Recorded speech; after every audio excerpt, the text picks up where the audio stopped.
Hey everybody, welcome back to my channel. Today we'll be touring my vegetable garden and I'll be talking about what to pay attention to when you are setting up your garden, like the boxes, picking up a location in your backyard, and we'll be collecting some vegetables. So let's get started. So if you look at our garden, you will see some sort of order here with some beautiful garden boxes and how they are organized. And you have got some pavers and some gravel in between the boxes.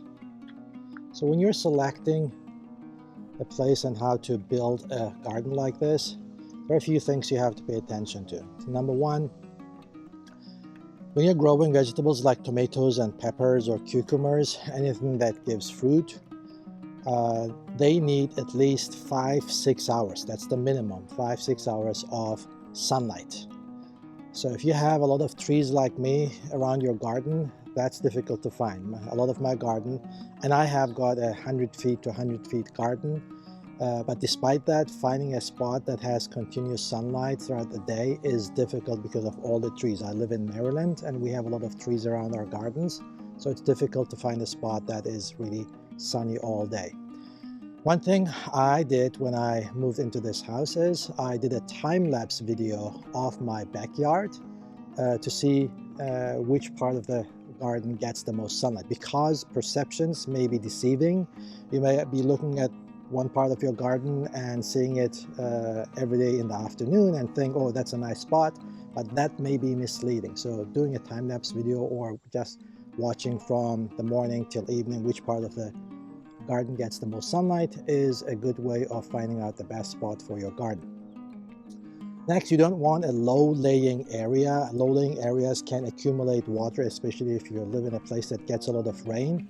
You will have got an accumulation of water and you don't want that in your garden because you want drainage for your vegetables. Building boxes helps with that drainage and keeps them neat and clean.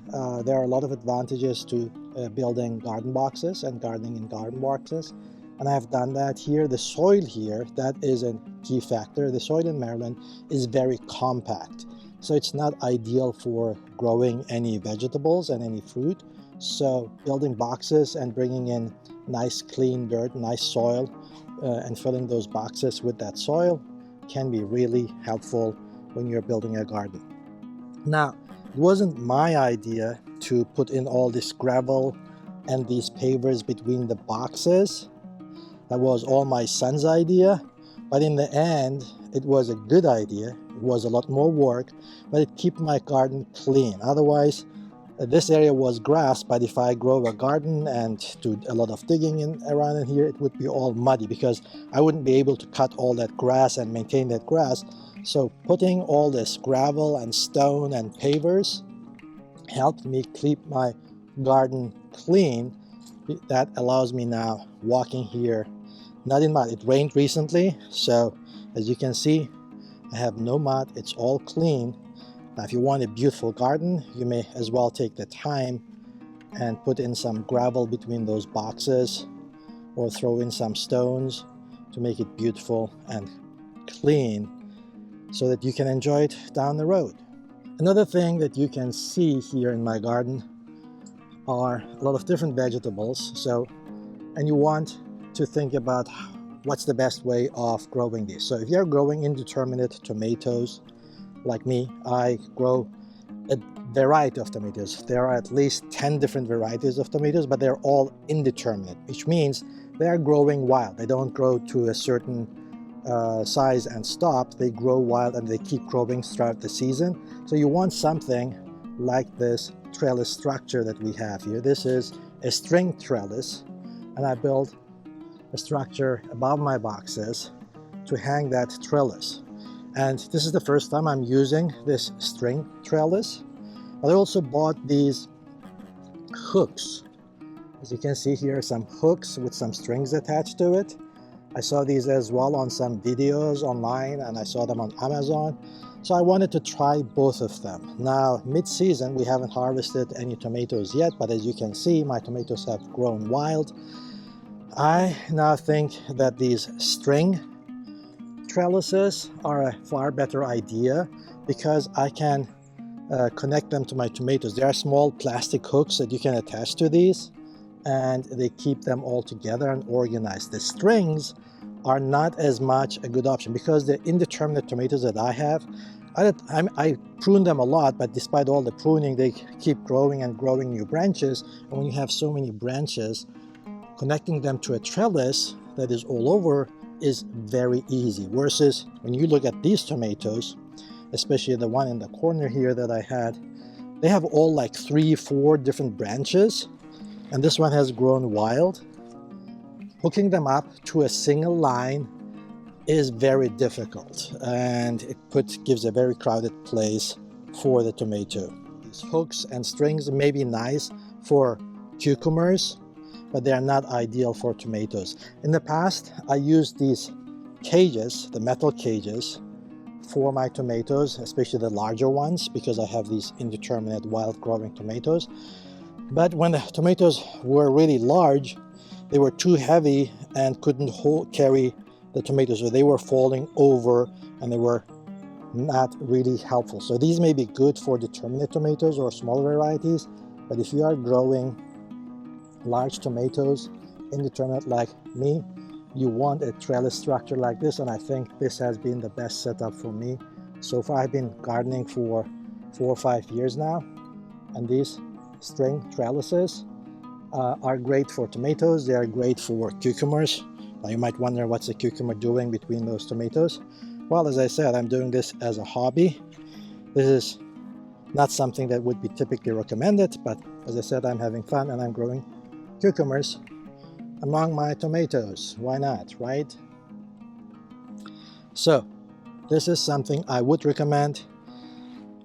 These metal cages, as you can see, I put them around my peppers. I think they are good for peppers, especially the smaller cages. You can put them around your peppers.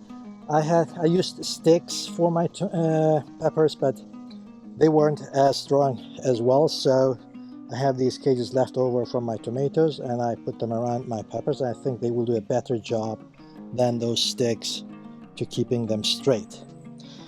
I had some garden fences left over that I used as trellises for my cucumbers. So the metal structures that you see here are some metal fences that I had, that I bought from my dogs as a temporary fence. Now I'm using them as trellises for my cucumbers. You can see them here as well.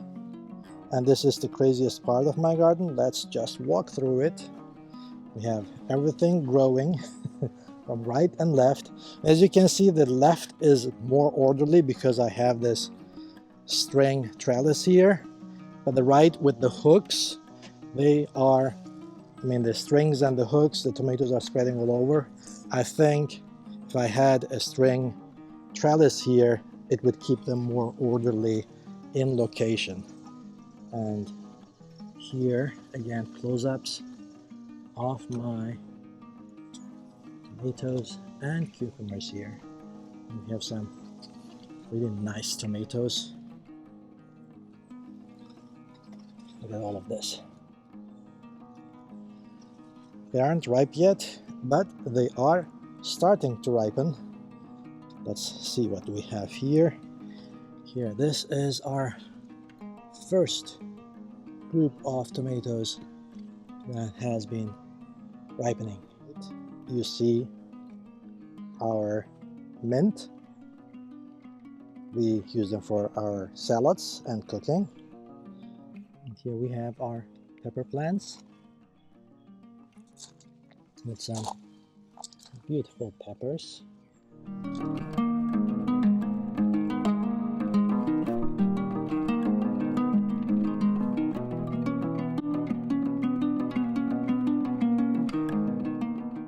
Nice growing Turkish peppers.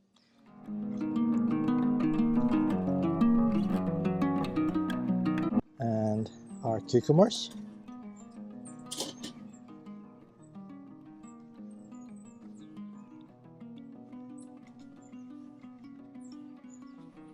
As you can see, nice cucumbers.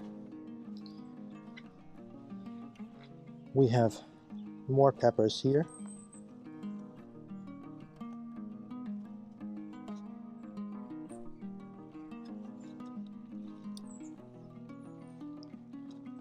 And these are Korean peppers.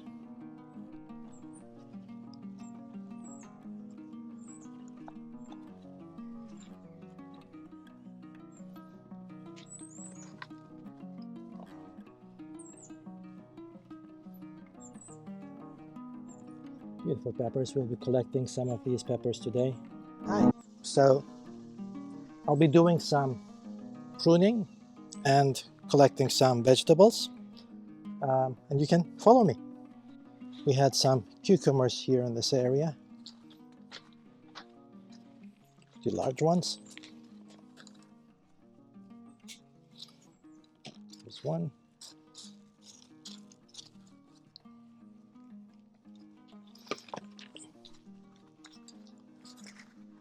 You don't want your cucumbers growing too large, because if they are overripe, your cucumber plant will stop producing and giving any more new fruit. Use a smaller one. Let's leave that on for another bit.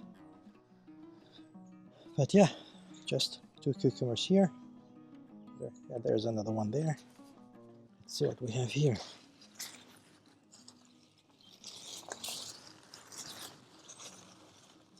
We have a nice cucumber.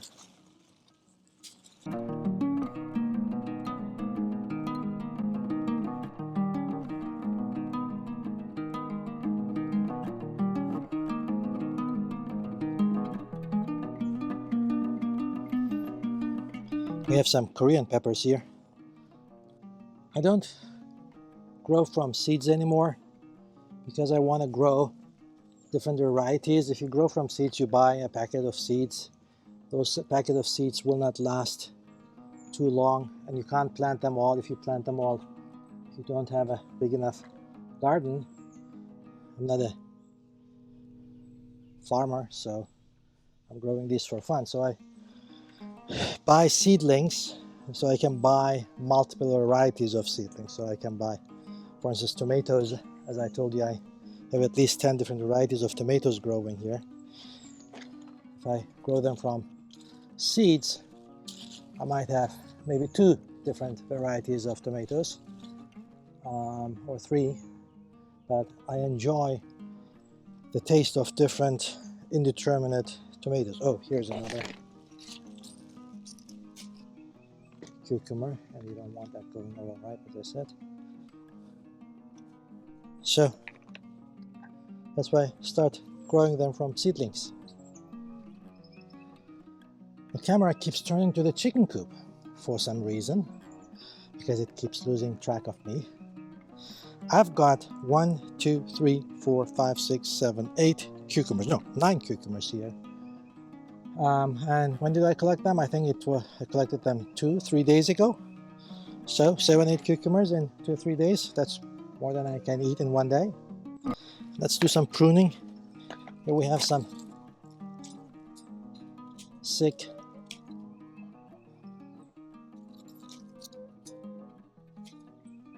cucumber leaves. They're all drying up. If you want to get rid of the disease, you get rid of the diseased leaves.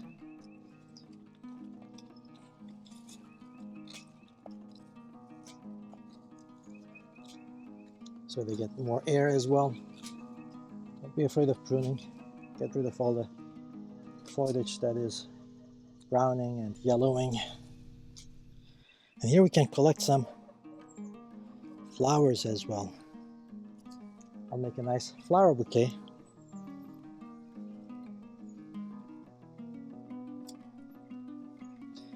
And I didn't plant these flowers. Planted flowers last year. The seed fell all over, and I have these beautiful flowers this year. And that's the benefit of gardening. If you start gardening, allow them to grow enough, their seeds will fall over, and you can have new flowers, new veggies next year.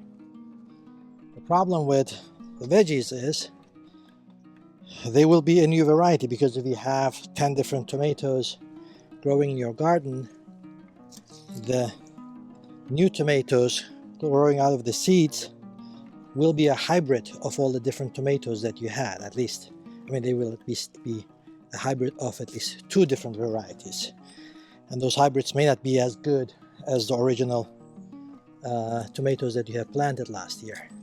So you can allow them to grow, but be open to surprises when you're allowing growth from seeds from the last year. And here's our flower garden.